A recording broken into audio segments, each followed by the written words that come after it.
Hello students, तो आज हम करेंगे सोर्स ऑफ गवर्नमेंट रेवेन्यू। ठीक है, गवर्नमेंट को इनकम जो हो कौन कौन से सोर्स से जनरेट होती है। तो ये दो तरह के सोर्स बताए गए। फर्स्ट ऑफ ऑल रेवेन्यू, दूसरा है कैपिटल। रेवेन्यू को दो पार्ट में डिवाइड किया है, टैक्स रेवेन्यू, दूसरी ओर नॉन टैक्स रेवेन्यू। ठीक है, टैक्स रेवेन्यू में दो तरह के टैक्स आते हैं, डायरेक्ट और दूसरी ओर इनडायरेक्ट टैक्स। ठीक है, आज हम कंप्लीट रेवेन्यू सोर्स के बारे में पढ़ेंगे कि रेवेन्यू सोर्स में फर्स्ट ऑफ ऑल क्या है यहाँ पे, टैक्स रेवेन्यू। अब गवर्नमेंट जो हो वो टैक्स क्यों लगाती है इनकम पे, ताकि उसको क्या हो, इनकम जनरेट हो, है ना। जब गवर्नमेंट टैक्स लगाएगी तो गवर्नमेंट के पास क्या आएगा, पैसा आएगा, और उस पैसा को वो किसके लिए यूज करेगी, पब्लिक के लिए यूज करेगी, है ना।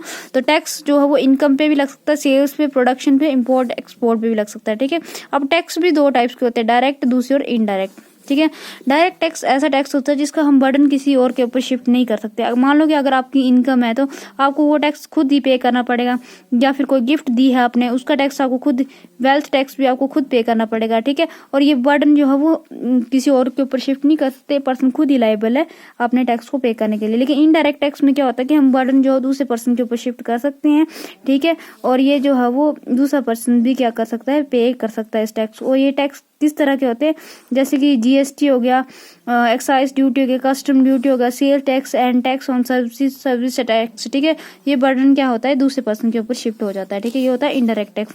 दूसरी ओर हम नॉन टैक्स रेवेन्यू, जो हम टैक्स से कलेक्ट नहीं करते, revenue collected by government from recurring source other than tax revenue, जो टैक्स को छोड़ के जो अदर सोर्स हैं, जैसे पब्लिक एंटरप्राइजेज हैं। ठीक है, जैसे बेल सेल कंपनी है। ठीक है, तो वो क्या करती हैं, उनसे जो हमें पैसा अर्न होता है वो गवर्नमेंट की ही है, तो ये गवर्नमेंट को ही पैसा देते हैं। ठीक है, तो ये जो है वो हमें टैक्स से कलेक्ट नहीं होता। ठीक है, फिर कोई इंटरेस्ट रिसीव किया है हमने ना, कोई लोन लिया है तो उस पर जो इंटरेस्ट मिलता है तो वो भी क्या होते हैं, इनकम होती है। वो भी किसके लिए, गवर्नमेंट के लिए, गवर्नमेंट को दी जाती है। कोई फाइन एंड पेनल्टी, कोई रूल्स को तोड़ता है तो गवर्नमेंट उस पर क्या लगाती है, फाइन लगाती है या पेनल्टी लगाती है। तो ये था आज रेवेन्यू सोर्स। आई होप आपको समझ आया होगा। ठीक है, थैंक यू।